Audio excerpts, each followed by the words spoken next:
Stuck on the streetcar. That's what happened this weekend when a car parked on the line blocked a streetcar full of people for at least 20 minutes. This is far from the first time this has happened. Nearly 2 years later, track blockages are still a regular occurrence. Joining me is Pat LaFleur, our transportation reporter on WCPO.com. He wrote a column published today in which he says this weekend's incident should be the last straw. But do you think it will be?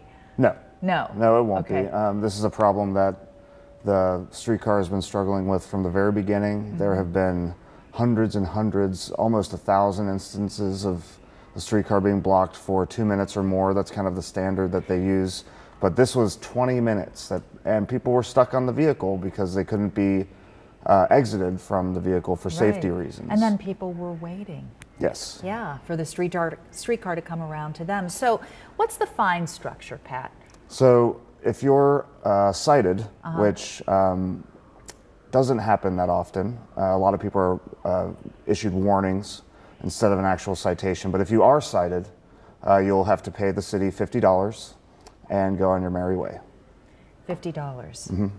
That doesn't seem very punitive, or at least punitive enough to change the behavior. Well, and for a point of comparison, if you are caught on the streetcar without having paid your $1 or $2 fare, that's a $100 fine for your first offense, and the fine increases with each subsequent offense. So got it. There seems to be some sort of disconnect between what fine should go with what kind of impact an infraction is having on the streetcar as a whole.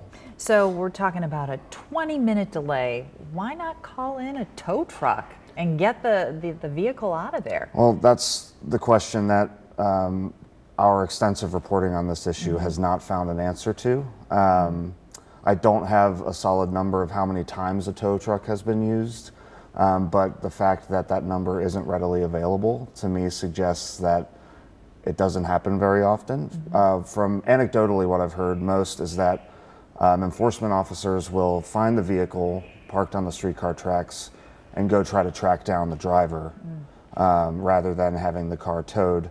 Now, whether or not that is quicker or slower than having a tow truck called and arrived on scene, that is probably different case by case. Sure. So I have the sense that the enforcement officers are trying to go about kind of the path of least resistance as far as getting the car out of the way. And that's always the goal for everyone involved, of course, not to suggest otherwise, but tow trucks haven't really been employed much, and that might be because they cost money.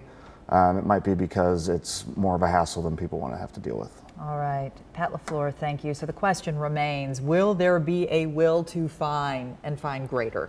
That's exactly the question. All right. Thanks you for joining us and for your perspective. Always valuable. Thanks, Kristen.